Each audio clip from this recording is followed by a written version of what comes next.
ጾሙን እንዳለ በዓለ ሃምሳውንም እንዳለ እየተማማርን መተን እዚህ ደርሰናል። እንደ እግዚአብሔር ፈቃድ ባለፈው ሳምንት ጻውኖሰ ክርስቲያን የሚለውን ክፍል በጥቂቱ ለማየት ሞክረናል። እንግዲህ እዚህ ውስጥ ካህኑ የሚጸልያቸው ጸሎታት አሉ። ከዚህ በፊት ያለውን ክፍል ስንመለከት እንደነበር ነው። ዲያቆኑ ጻውኖሰ ክርስቲያን ሲል ብዙ ጊዜ እኛ ምዕመናኑም አንሰማቸው ካህናት በውስጥ የሚጸልዩዋቸው ጸሎታት አሉ። ባለፈው እንዳልነው በቅዳሴ ውስጥ የሚጸልዩ ጸሎታት በሙሉ ሰዎችን ለሥጋው ደሙ እንዲቀበሉ የሚያደርጉ የሚያበቁ ልመናን የምናቀርብባቸው ጸሎታት ናቸው። ካህኑ ስለራሱ በዙሪያው ስላሉ በቤተክርስቲያን ዙሪያ ስላሉ ከቤተክርስቲያን ውጭም ደግሞ የክርስቶስ ምሳሌ ስለሆነ ካህኑ ይጸልያል። የሚጸልየው ግን ራሱንም ጭምር ከቶን ስለ ምዕመናንም ስለ ራሱም አብረውት ስላሉ አገልጋዮችም ይጸልያል ማለት ነው እና ዲያቆኑ ቃጭል እየመታ ጻውኖሰ ክርስቲያን የሚለውን ጸሎት ሲጸልይ ካህኑ ወደ መንበረ ታቦቱ ቀርቦ እንዲህ የሚል ጸሎት ይጸልያል። አምላካችን እግዚአብሔር ሆይ በማትነገር ሰውን በመውደድህ አንድ ልጅን ወደ ዓለም የሰደድከው የጠፋውን በግ ወደ አንተ ይመልስ ዘንድ መምህራችን ሆይ ያለ ኃጢአት ወደዚህ ወደሚያስፈራ ቁርባን በቀረብን ጊዜ ወደ ኋላ እንዳትመልሰን ወደ አንተ እንማልዳለን ይላል። አይገርማችሁ? እንግዲህ ይሄው ድንቅ ጸሎት ነው። ይህችንም ባህሪያችንን ሰውነታችንን ማለት ነው የወደድካት ወይ በስራችን የምንታመን አይደለም ወደ ቅዱስ ሥጋ ወደ ክቡር ደሙ የምንቀርበው ሁልጊዜ እንደምንሰማው ቅዳሴ ሲጸለይ በከመ ምሕረትከ አምላክነ ወአኮ በከመ አበሳነ እያልን አምላካችን ሆይ እንደ ምሕረት ባለጠግነት ነው እንጂ እንደኛ ኃጢአት እንደኛ ክፋት አይሁንብን እያልን የእግዚአብሔርን ምሕረት እየለመንን እንደሆነ ይጸልያል ካህኑ ማለት ነው። በምሕረት ነው እንጂ ሰውን የምትወደው እኛን ለማዳን ያደረግከው ይህ ምስጢር ለአገልጋዮች ለእኛ ለወገኖችም ሁሉ ለመፈራረጃ እንዳይሆንብን ከቸርነትህ እንለምናለን እንማልዳለን።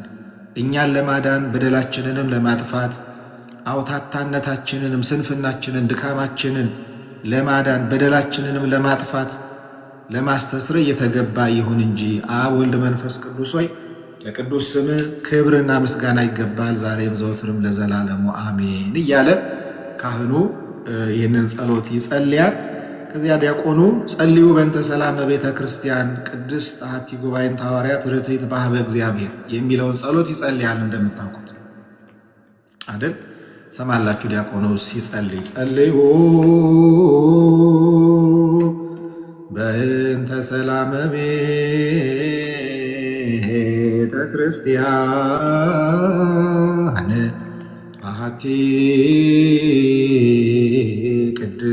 ቅድስት ጉባኤ እንተ ሐዋርያት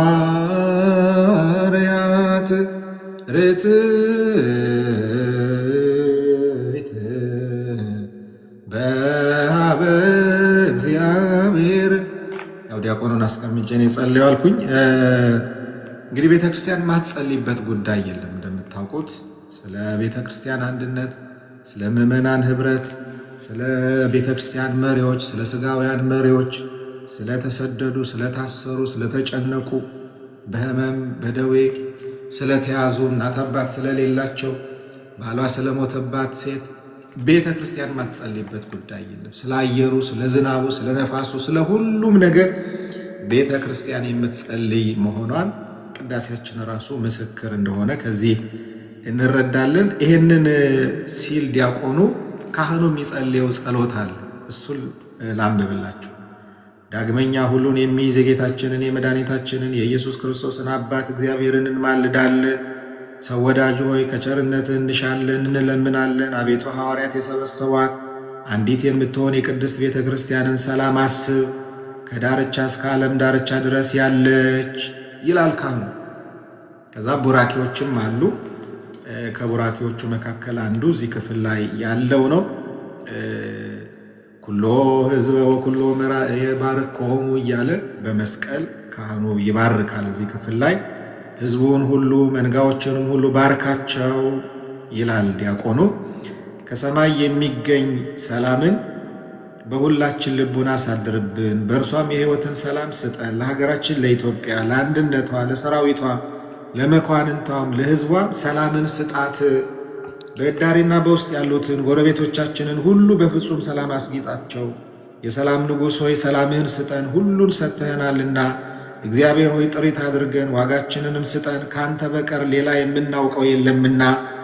ቅዱስ የሚሆን ስምህን ፈጽመን እንጠራለን። ነፍሳችንን በመንፈስ ቅዱስ ትድን ዘንድ በኃጢአት የመጣ ሞትን በእኛ በአገልጋዮች ላይ በወገኖችም ሁሉ እንዳይበረታታ በአንድ ልጅ ከእርሱ ያለ ክብር ጽላንተ ይገባል፣ ከእርሱ ጋር ከመንፈስ ቅዱስም ጋር ዛሬም ዘወትርም ለዘላለሙ አሜን ይላል። ከዛኛ ምእመናኑ ምን እንላለን? ተሰጦ ስንመልስ ኪርያ ላይሶን እንላለን። ኪርያ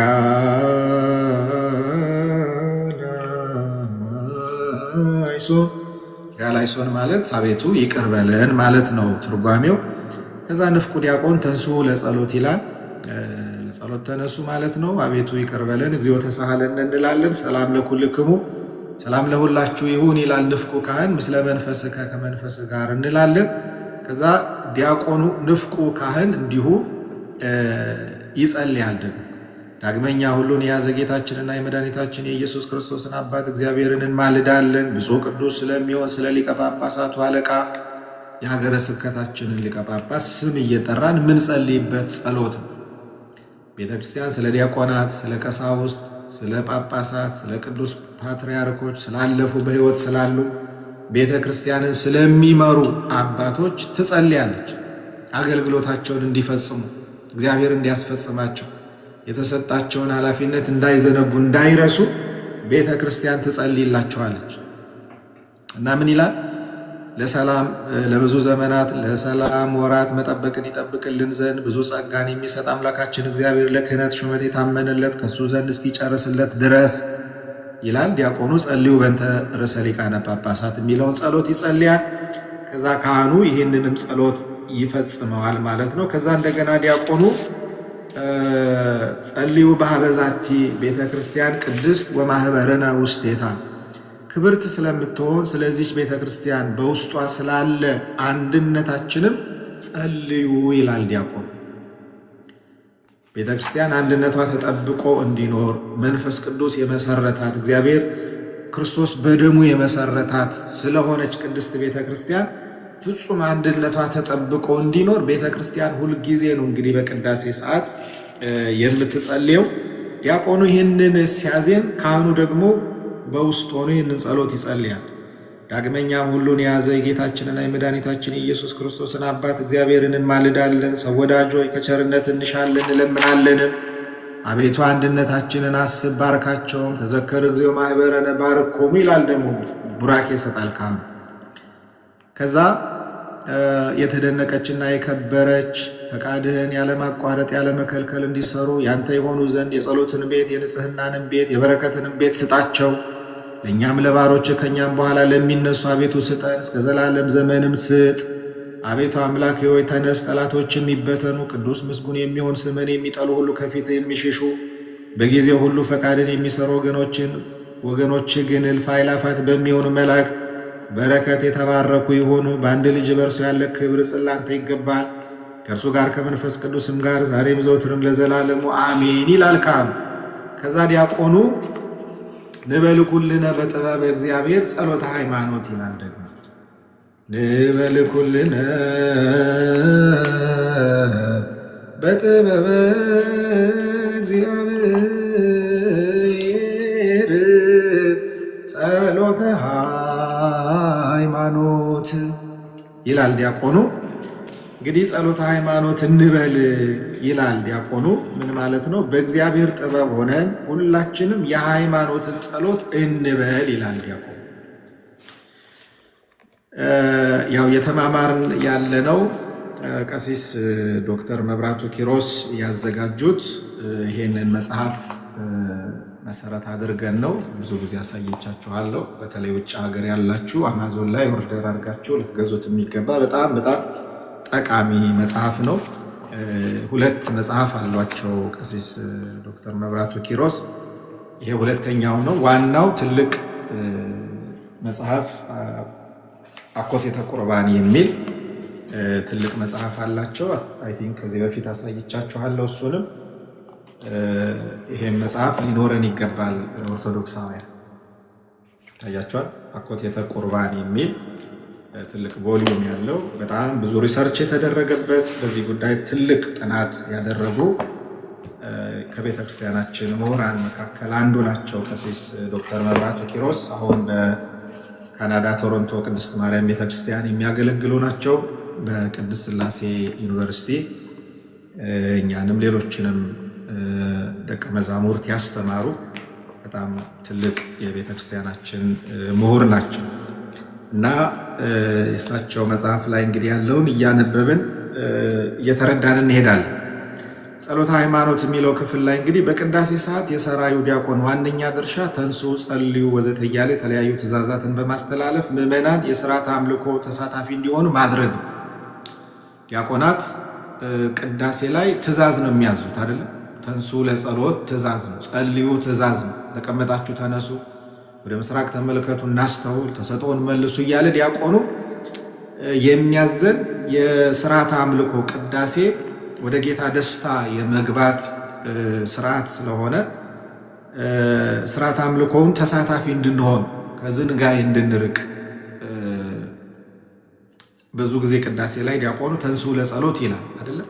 ለምንድነው ተደጋግሞ ተንሱ ለጸሎት የሚለውን አባቶች ሲያብራሩ ቅዳሴውን በንቃት እንድንሳተፍ ያለነው እግዚአብሔር ዙፋን ፊት እንደሆነ ከምድር ከፍ ብለን ወደ ዘላለማዊው የእግዚአብሔር መቅደስ ገብተን በመንፈሳችን በነፍሳችን የምንሳተፍበት ጸሎት ስለሆነ ህብረት የምናደርግበት የአምልኮ ስርዓት ስለሆነ ቅዳሴ ያንን እንዳንረሳ እንድናስተውል ዲያቆኑ ሁልጊዜ በመሃል ጸሎት ተነሱ እያለ ያነቃቃናል ማለት ነው።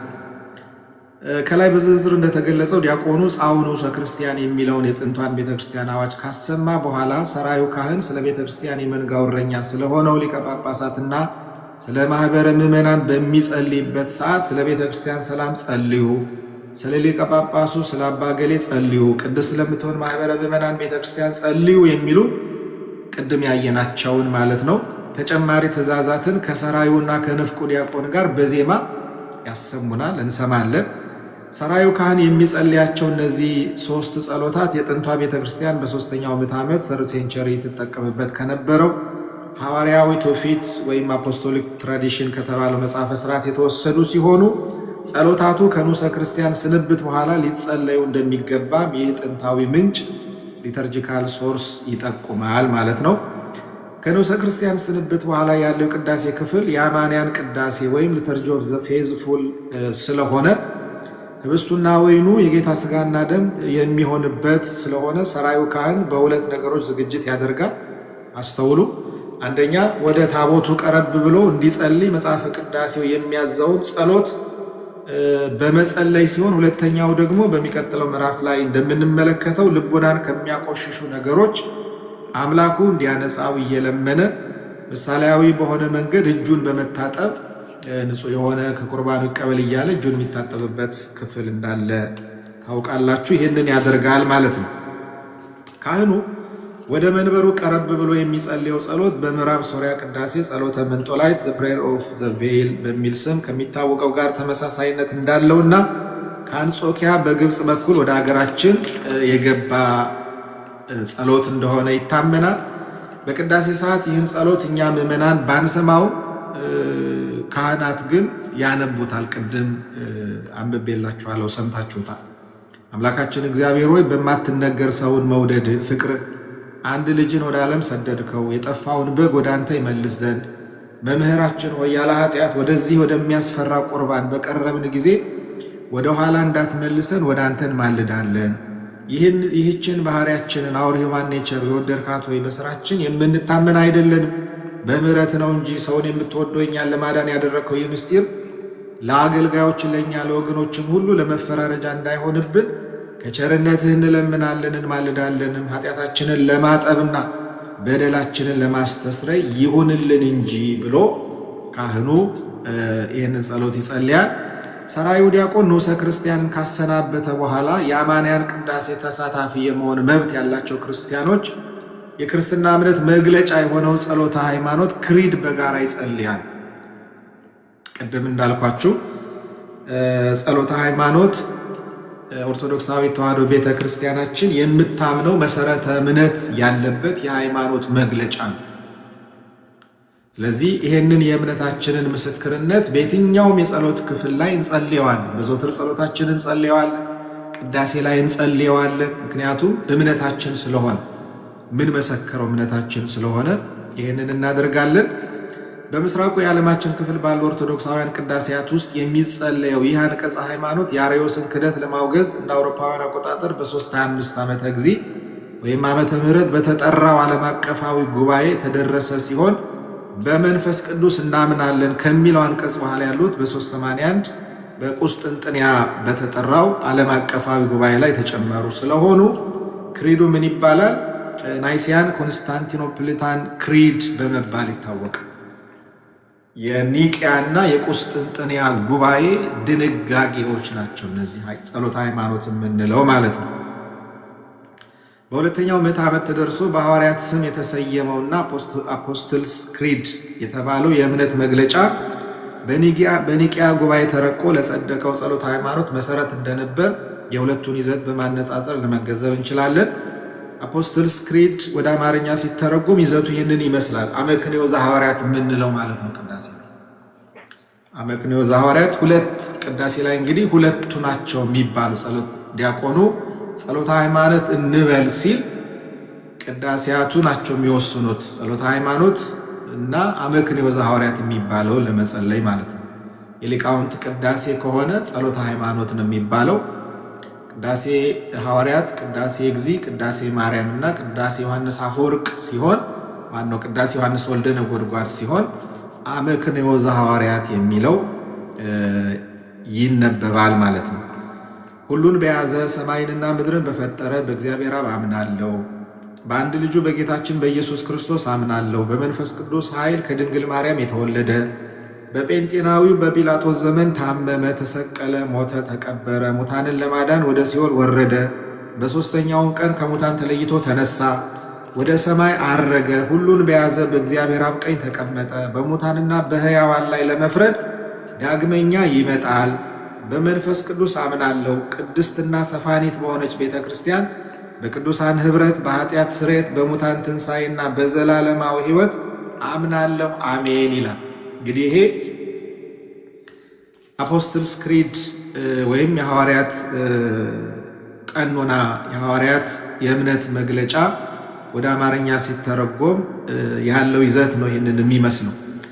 በአራተኛው ምዕተ ዓመት እንደተደረሰ የሚነገርለትና አፖስቶሊክ ኮንስቲትዩሽን ወይም ሐዋርያዊ ቀኖናት በሚል ስያሜ የሚታወቀው መድብል በውስጡ 8 መጽሐፍትን የያዘ ሲሆን የመጀመሪያዎቹ 6 መጽሐፍት ከግሪክ ወደ ሱርስት ቋንቋ የተተረጎመውን መጽሐፈ ዲድስቅልያ ሲሪያክ ዲዳስካሊያ መሰረት በማድረግ የተዘጋጁ ናቸው። አፖስቶሊክ ኮንስቲትዩሽንስ በስድስተኛው መጽሐፍ ምዕራፍ 11 ውስጥ ኤክስፖዚሽን ኦፍ ዘ ፕሪቺንግ ኦፍ ዘ አፖስትልስ በሚል ርዕስ ቅዱሳን ሐዋርያት ያስተማሩት ትምህርት እንደሆነ ተደርጎ የተጠቀሰ የእምነት መግለጫን ያስነብበናል ማለት ነው። ይህም የእምነት መግለጫ አንቀጸ ሃይማኖት የግዕዙ መጽሐፈ ዲድስቅልያ ምዕራፍ 33 ውስጥ ይገኛል። ከመጽሐፈ ዲድስቅልያ ተወስዶ ደግሞ መጽሐፈ ዲድስቅልያ የምንለው እንግዲህ ከ8ቱ የአዲስ ኪዳን የቀኖና መጽሐፍት አንዱ የሆነው ማለት ነው። የአዲስ ኪዳን መጽሐፍ ጠቅላላ ቁጥራቸው 35 ነው። 27 የአዲስ ኪዳን መጽሐፍት አሉ። ከማቴዎስ ወንጌል ጀምረን እስከ ዮሐንስ ራእይ ስንቆጥር ያሉት መጽሐፍት ዝርዝር 27 ነው። ከነዚህ 27 የአዲስ ኪዳን መጽሐፍት በተጨማሪ ደግሞ 8 የሥርዓት መጽሐፍት አሉ። ከነዛ የሥርዓት መጽሐፍት አንዱ መጽሐፈ ዲድስቅልያ የሚባለው ነው። የቅዱሳን ሐዋርያት ትምህርት ያለበት ማለት ነው እና ይሄም የጸሎተ ሃይማኖት መግለጫ እዚህ መጽሐፈ ዲድስቅልያ ምዕራፍ 33 ውስጥ እንደሚገኝ ነው እንግዲህ ቀሲስ ዶክተር መብራቱ ባጠኑት ጥናት የሚነግሩ። ከመጽሐፈ ዲድስቅልያ ተወስዶ ደግሞ መጽሐፈ ቅዳሴያችን ውስጥ ገብቶ እስመ አልቦ ውስተ ህላዌሁ አመክንዮ በባህሪው ምክንያት የለበትምና ከሚለው ለእግዚአብሔር አብ ከተነገረው ሐረግ በመነሳት አመክንዮ ዘሐዋርያት የሚል ርዕስ ተሰጥቶታል ማለት ነው። ቅድም እንዳልኳችሁ ዲያቆኑ ጸሎተ ሃይማኖት እንበል ሲል ቅዳሴው ሐዋርያት ከሆነ ቅዳሴው ቅዳሴ ማርያም ከሆነ ቅዳሴው ቅዳሴ እግዚእ ከሆነ ይሄ የሐዋርያት አመክንዮ ወይም ሐዋርያት ዘአመክንዮ የተባለው የሐዋርያት ድንጋጌ ይጸልያል ማለት ነው። አመክንዮ ዘሐዋርያት በቅዱሳን ሐዋርያት አባቶቻችን እንደተደረሰ ስለታመነበት የዘመነ ሐዋርያት ድርሰቶች ተደርገው የተወሰዱት ቅዳሴያት ቅዳሴ ሐዋርያት፣ ቅዳሴ እግዚእ፣ ቅዳሴ ዮሐንስ ወልደ ነጎድጓድና ቅዳሴ ማርያም በሚቀደሱበት ጊዜ በጸሎተ ሃይማኖት ምትክ እንዲጸለይ መጽሐፈ ቅዳሴያችን ያዛል። መጽሐፈ ቅዳሴያችን ውስጥ በስርዓትነት የተቀመጡ ነገሮች አሉ። ይህንን በል ይህንን አድርግ የሚሉ እና እነዚህ ቅዳሴያት በሚቀደሱበት ዕለት አመክንዮ ዘሐዋርያት እንደሚባል ስርዓታችን የቅዳሴ መጽሐፋችን ያዛል ማለት ነው። እንዲያውም ሰራዩ ዲያቆን ንበል ኩልነ በጥበበ እግዚአብሔር ጸሎተ ሃይማኖት፣ በእግዚአብሔር ጥበብ ሆነን ሁላችንም የሃይማኖትን ጸሎት እንበል ካለ በኋላ ስርዓተ ቅዳሴ ውስጥ የምናገኘው ጸሎተ ሃይማኖትን ሳይሆን አመክንዮ ዘሐዋርያትን ነው። መጽሐፈ ቅዳሴው ጸሎተ ሃይማኖት እንዲደገም የሚያዘው በሊቃውንት ቅዳሴ፣ ለምሳሌ የሊቃውንት ቅዳሴ የሚባሉት ቅዳሴ ሰለስቱ ምዕት፣ ቅዳሴ ዲዮስቆሮስ፣ ቅዳሴ ዮሐንስ አፈወርቅ ወዘተ። ከነዚህ ከአራቱ ቅዳሴያት ውጭ ያሉት ያ ሊቃውንት ቅዳሴ ይባላል። እነ ቅዱስ አትናቴዎስ፣ የነ ቅዱስ ቄርሎስ፣ የነ ቅዱስ ጎርጎርዮስ፣ የነ ቅዱስ ኤጲፋኒዎስ፣ እነዚህ ሁሉ ቅዳሴያት የሊቃውንት ቅዳሴ ይባላሉ። የእነሱ ቅዳሴ ለምሳሌ አሁን በዚህ በባለ 50ውንም ቀን ሲቀደስ የምትሰሙት የቅዱስ ዲዮስቆሮስ ቅዳሴ ነው። የሊቃውንት ቅዳሴ ስለሆነ ጸሎተ ሃይማኖት ነው ሲባል የምንሰማ ሁልጊዜ ማለት ነው። እና የሐዋርያት ቅዳሴ መጽሐፋችን ላይ የሐዋርያት ዲያቆኑ ንበል ኩልነ በጥበበ እግዚአብሔር ጸሎተ ሃይማኖት የሚለው ላይ የምናገኘው አመክንዮ ዘሐዋርያትን ነው። ምክንያቱም የሐዋርያት ቅዳሴ ላይ የሚባለው አመክንዮ ዘሐዋርያት ስለሆነ፣ ጸሎተ ሃይማኖት የሊቃውንት ቅዳሴ ስለሆነ ሰለስቱ ምዕት ቅዳሴ መግቢያ ላይ ነው ጸሎተ ሃይማኖትን የምናገኝ። ቅዳሴን የሰሩልን አባቶች ይህንን ከዚህ አንጻር እንደሰሩት እንመለከታለን ማለት ነው። በሌሎች ኦርቶዶክሳውያን ቅዳሴያት በሙሉ ከንዑሰ ክርስቲያን ስንብት በኋላ ሰለስቱ ምዕት 318ቱ አባቶቻችን የደረሱት ጸሎተ ሃይማኖት ናይሲዮ ኮንስታንቲኖፖሊታን ክሪድ በህብረት ይጸልያል እንጂ ደራሲው በውል ከማይታወቀው የአራተኛው ምዕተ ዓመት የቀኖና ስብስብ መድበል የተወሰደውን አመክንዮ ዘሐዋርያት በፍጹም በጸሎተ ሃይማኖት ምትክ አያነቡም። እንግዲህ በሌሎቹ አብያተ ክርስቲያናት ያሉ ማለት ነው። ይህም የሆነው እኛ ቤተክርስቲያን ውስጥ ብቻ ነው። ከይዘቱ አንጻር ስንመለከተው አመክንዮ ዘሐዋርያት በጥንቷ ቤተክርስቲያን ተነስተው ለነበሩ ኑፋቂያት፣ እንግዲህ በመጀመሪያው የቤተክርስቲያን ዘመን ብዙ ኑፋቂያት ተነስተዋል። ከኖስቲሲዝም ጀምሮ በጣም ብዙ ስጋ ርኩስ ነው፣ ጋብቻ የእግዚአብሔር ትእዛዝ አይደለም የሚሉ የተለያየ ስህተትና የክህደት ትምህርት የሚያስተምሩ ስለነበሩ ለነዛ የኑፋቄና የክህደት ትምህርቶች ምላሽ የተሰጠበት የሐዋርያት ትምህርት እንደሆነ እንረዳለን። አመክንዮ ዘሐዋርያት ማለት ነው። ከይዘቱ አንጻር ስንመለከተው አመክንዮ ዘሐዋርያት በጥንቷ ቤተክርስቲያን ተነስተው ለነበሩ ኑፋቂያት የክህደት ትምህርቶች ማለት ነው መልስ ለመስጠት የተዘጋጀ ይመስላል። እንደ ጸሎተ ሃይማኖት መሰረታዊ ክርስትና ትምህርቶችን ዶክትሪንስ፣ ለምሳሌ እግዚአብሔርን ዘላለማዊነት፣ ፈጣሪነት፣ ጌታችን ኢየሱስ ክርስቶስ በመለኮቱ ከአባቱ ጋር አንድ መሆኑን፣ በኋለኛው ዘመን ለእኛ ቤዛነት ወደ ዓለም መምጣቱን ይገልጽና እልዋና ሃይማኖት ወይም የሃይማኖት ለዋጮች ብሎ ለሚጠራቸው ሰዎች እንደሚከተለው ደግሞ መልስ ይሰጣል። የእግዚአብሔር ፍጥረት ሁሉ በጎ እንደሆነ የሚጣልም እንደሌለ እንናገራለን። የሥጋ ሕይወት የምትሆን ነፍስ ግን ንጽሕት ቅድስት እንደሆነች ከሥጋ ጋር የማትሞትና የማትበሰብስ መሆኗን፣ እኛ ሥጋ ብቻ ንጹሕ እንደሆነ ልደትም ርኩሰት እንደሌለበት እንናገራለን። ሕዝቡ ይበዙ ዘንድ እግዚአብሔር አዳምንና ሔዋንን ፈጥሯቸዋልና እያለ ይቀጥላል። አመክንዮ ዘሐዋርያት ማለት ነው። ታስታውሱታላችሁ እንግዲህ ይህንን ሲባል ማለት ነው። ነአምን በአሐዱ አምላክ ገባሬ ኩሉ ፍጥረት አብ ለእግዚእነ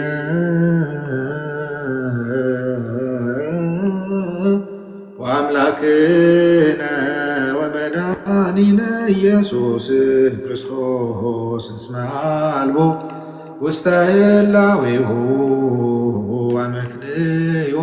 አስቀድመ እንደተናገር በዘመኑ ይኖራል እንጂ ጥንታዊ ፍጻሜ የለውምና ማይጠፋ ብርሃን አለው። ወደ እርሱ መቅረብ የሚቻለው የለም፣ ሁለተኛ አይደለም፣ ሶስተኛም አይደለም፣ አይጨመርበትም እያል የምንጸልየው ጸሎት ነው አመክንዮ ዘሐዋርያት የምንለው። አሁን እንደሰማችሁት ከይዘቱ አንጻር መሰረተ እምነት የዶክትሪን የክርስትና መሰረተ እምነቶች አሉበት። እግዚአብሔርን ዘላለማዊነት ይናገራል። ፈጣሪነት ጌታችን ኢየሱስ ክርስቶስ በመለኮቱ ከአብ ጋር አንድ መሆኑን በኋለኛው ዘመን ለእኛ ቤዛነት ወደዚህ ዓለም መምጣቱን ይገልጥና ቅድም እንደተጠቀሰው ደግሞ በዘመኑ ተነስተው ለነበሩ የስህተትና የምንፍቅና ትምህርቶች ምላሽ ይሰጣል ማለት ነው እና እነዚህን እንመለከታለን። እንደሚታወቀው የሊቃውንት ቅዳሴያት በይዘት ረዘም ያሉ ስለሆኑና ግጻዊው እንዲቀደሱ በሚያዝባቸው ቀናት እንኳ ካህናቱን በአብዛኛው ስለማይቀድሷቸው ብዙ ጊዜ የሚቀደሰው አጭሩ ቅዳሴ ሐዋርያት ነው። ያው ብዙ ጊዜ አጭር ቅዳሴ ይፈለጋል። ግን ያው ቅዳሴን በደንብ መረዳት አለብን። አሁን ባለፈውም ሳነሳ ነበረ ቅዳሴ ላይ ባለማስተዋል የምናደርጋቸው እኛም ካህናቱም ጭምር የቤተክርስቲያን አባቶችም ጭምር ባለማስተዋል የምናጠፋቸው ጥፋቶች አሉ። ለምሳሌ ቅዳሴ ላይ የተሰራው ስርዓት በሙሉ መተግበር አለበት። እስከምንችለው ድረስ ተግባራዊ ልናደርገው ይገባል። ምክንያቱም ዘላለማዊ የሆነውን አምላክ እግዚአብሔርን የምናመልክበት ትልቅ የአምልኮ ስርዓት ነው ቅዳሴ። ብዙዎቻችሁ እንደምትታዘቡት በተለይ ቅዳሴ በደንብ የምታስቀድሱ ምዕመናን፣ ለምሳሌ ቅዳሴ ላይ መጽሐፍ ቅዱስ ይነበባል። እንደምታውቁት የአዲስ ኪዳን መጽሐፍት ይነበባሉ። ግን ብዙ አብያተ ክርስቲያናት ንባቡ አይጨረስም። ዲያቆኑ ገና ሲጀምር ቅዱስ እንላል። ቤተ መቅደስ ውስጥ ያሉ አባቶች ይጀምራሉ፣ ብዙ ማውሩ ይላል። ስንቶቻችን የተነበበውን ምንባብ የመያዝ ልምድ አለ? እሑድ ወደ ቤተክርስቲያን ሄዳችሁ ስታስቀድሱ ዲያቆኑ የሚያነበውን ሰሙታላችሁ? ማስታወሻ እንይዛለን። ምንድን ነው የተነበበው የሚለው? በእያንዳንዱ ሰንበት ቤተክርስቲያን ከሌሊቱ የመዝሙር አገልግሎት ጀምሮ እስከ ቅዳሴው መጨረሻ ድረስ አንድ አይነት ወጥ የሆነ መልእክት ነው የምታስተላልፈው። መንፈስ ቅዱስ እንዴት አባቶቻችንን እንደመራቸው የሚያሳይ በጣም ትልቅ ነገር ነው።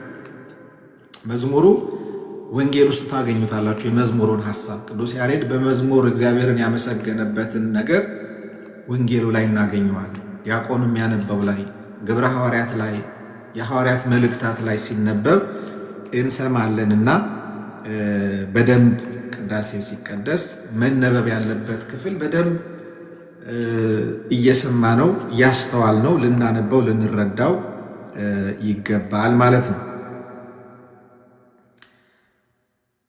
ለዚህ ነው አብዛኞቹ ቤተክርስቲያናችን ምዕመናን ጸሎተ ሃይማኖትን በቃላቸው መጸለይ የማይችሉ። ስንቶቻችን ጸሎተ ሃይማኖትን በቃላችን መጸለይ እንችላለን? አሁን እዚህ ያላችሁ ኦርቶዶክሳውያን የዘወትር ጸሎት እንጸልያለን ሁላችንም። ግን ጸሎተ ሃይማኖትን በቃላችሁ በሉ ብንባል ስንቶቻችን በቃላችን ማለት እንችላለን? ራሳችንን ቻሌንጅ ማድረግ አለን። ጸሎተ ሃይማኖት ከጸሎትነቱ በተጨማሪ የኦርቶዶክሳዊነታችን መገለጫ ነው። ሌላ እንኳን መጽሐፍ ቅዱስ ገልጠን ማስረዳት ባንችል የሆነ ሰው ጥያቄ ሲጠይቀን ይሄንን ልንልለት ይገባል። ምስክርነት ነው በራሱ። ጸሎተ ሃይማኖትን ሁሉን የፈጠረ አንድ አምላክ በሚሆን በእግዚአብሔር አብ እናምናለን ከሚለው ጀምሮ የሙታንን መነሳት ተስፋ እናደርጋለን፣ የሚመጣውን ሕይወት ለዘላለሙ አሜን የሚለው በቃላችን መናገራችን ትልቅ ምስክርነት ነው። ምክንያቱም የተናገርነው የኢትዮጵያ ኦርቶዶክሳዊት ተዋሕዶ ቤተክርስቲያንን የእምነት መግለጫ ስለሆነ እንደዚህ ልንረዳው ይገባል ክርስቲያኑ። ስለዚህ ቻሌንጅ ማድረግ አለብን ራሳችንን። ይሄንን ጸሎተ ሃይማኖትን በቃላችን ለመያዝ መሞከራል። በቃላችሁ የያዛችሁ ሁልጊዜ በዘወትር ጸሎታችሁ ጸልዩት። በቃላችን ያልያዝነው ግን በቃላችን መያዝ ካሉብን መሰረተ እምነቶች የክርስትና ትምህርታችን መሰረት ከሆኑ ዶግማቲክ ከሆኑ ትምህርቶች መካከል አንዱ ጸሎተ ሃይማኖት ስለሆነ በቃላችን መጸለይ ይኖርብናል ማለት ነው። እንግዲህ ጸሎተ ሃይማኖት የሚለውን ክፍል ስንመለከት ሁላችንም እንደምናውቀው ሁሉን በያዘ ሰማይንና ምድርን የሚታየውንና የማይታየውን በፈጠረ በአንድ አምላክ በእግዚአብሔር አብ እናምናለን። ዓለም ሳይፈጠር ከእርሱ ጋር በነበረ የአብ አንድ ልጁ በሚሆን በአንድ ጌታ በኢየሱስ ክርስቶስም እናምናለን። ከብርሃን የተገኘ ብርሃን፣ ከእውነተኛ አምላክ የተገኘ አምላክ፣ የተፈጠረ ያይደለ የተወለደ፣ በመለኮቱ ከአብ ጋር አንድ የሆነ የተካከለ፣ ሁሉ በእርሱ የሆነ ያለ እርሱ ግን በሰማይም በምድርም ካለው ምንም የሆነ ነገር የለም። ስለኛ ስለ ሰዎች ስለ መዳናችን ከሰማይ ወረደ። ከመንፈስ ቅዱስ የተነሳ ከቅድስት ድንግል ማርያም ፈጽሞ ሰው ሆነ። ሰው ሆኖ በጴንጤናዊው በጲላጦስ ዘመን ስለኛ ተሰቀለ፣ ታመመ፣ ሞተ፣ ተቀበረ። በሦስተኛውም ቀን ከሙታን ተለይቶ ተነሳ። በቅዱሳት መጻሕፍት እንደተጻፈ በክብር ወደ ሰማይ አረገ፣ በአባቱ ቀኝ ተቀመጠ። ዳግመኛም ሕያዋንንና ሙታንን ይገዛ ዘንድ በጌትነት ይመጣል፣ ለመንግሥቱም ፍጻሜ የለው። እንግዲህ ይሄ ዶግማ ነው። ክርስቲያኖች እንደ ቀላል ነገር ልናየው አይገባም። ዶግማ ነው። ዶግማ ማለት መሰረተ እምነት ነው፣ የማይለወጥ የማይቀየር። የኢትዮጵያ ኦርቶዶክሳዊት ተዋሕዶ ቤተ ክርስቲያን የኦሪየንታል አብያተ ክርስቲያናት መሰረተ እምነት አምስቱ አዕማደ ምስጢራት እዚህ ውስጥ ናቸው ያሉት። መሰረተ እምነት ነው። አሁን ይህንን የሃይማኖት ምስክርነት ሌሎች ቤተ እምነቶች አይጸልዩት። ካቶሊኮች ይህንን አይጸልዩት። ምክንያቱም እነሱ ክርስቶስ አንድ አካል ሁለት ባህሪ አለው ብለው ነው የሚያምኑት። መንፈስ ቅዱስ ከአብም ከወልድም ይሰርጻል ብለው ነው የሚያምኑት። ስለዚህ ይህን ጸሎት ሊጸልዩ አይችሉ። ሙስሊሞች ይህን ጸሎት ሊጸልዩት አይችሉ። በስላሴ አያምኑ። እነሱ አንድ አምላክ የሚሉትም አምላክ እኛ ከምናመልከው አምላክ ከእግዚአብሔር ጋር ልዩነት ያለው ነው፣ በፍጹም የሚገናኝ አይደለም። ስለዚህ ይሄ ጸሎት የኛ የኦርቶዶክሳውያን የእምነት ምስክርነታችን ስለሆነ በደንብ ቦታ ሰጥተን ልናጠናው ልንረዳው ይገባል ማለት ነው። ስለ መንፈስ ቅዱስ ሲናገር እንግዲህ ጌታ ማህየዊ ሕይወት ሰጭ በሚሆን ከአብ በሰረጸ በመንፈስ ቅዱስ እናምናለን። ከአብና ከወልድ ጋር የሚሰገድለት የሚመሰገን በነቢያት የተናገረ ነው። እንግዲህ ዛሬ በቅዳሴ ላይ ይሄ በዜማ ይባላል። ወነአምን በመንፈስ ቅዱስ እግዚእ ማህየዊ ዘሰረጸ እምአብ ንስግድ ሎቱ ወንሰብሖ ምስለ አብ ወወልድ ዘነበበ በነቢያት። አሁን ያልኩት ማለት ነው ትርጉሙ። ጌታ ማህየዊ ሕይወት ሰጭ በሚሆን ከአብ በሰረጸ በመንፈስ ቅዱስ ምን እንላለን? እናምናለን። ከአብና ከወልድ ጋር የሚሰገድለት የሚመሰገን በነቢያት የተናገረ ነው። ከሁሉ በላይ በምትሆን አንዲት ሐዋርያዊት ቅድስት ቤተ ክርስቲያን እናምናለን። ኃጢአትን ለማስተስረይ በአንዲት ጥምቀት እናምናለን። የሙታንንም መነሳት ተስፋ እናደርጋለን። የሚመጣውንም ሕይወት ለዘላለሙ አሜን ብለን ነው እንግዲህ ጸሎተ ሃይማኖትን የምንፈጽመው። ስለዚህ ጸሎተ ሃይማኖት በእኛ ቤተ ክርስቲያን ትልቅ ቦታ ያለው ጉዳይ መሆኑን እግረ መንገዳችንን እንድናውቅ ነው። እንግዲህ ዛሬ ይህንን ተመልክተናል። በሚቀጥለው ሳምንት ደግሞ እንደ እግዚአብሔር ቅዱስ ፈቃድ ካህኑ እጁን ታጥቦ ወደ ዋናው ፍሬ ቅዳሴ የሚገባበትን ክፍል ደግሞ እናያለን። አምላካችን እግዚአብሔር በቸርነቱ ሁላችንንም ስላስተማረን ስሙ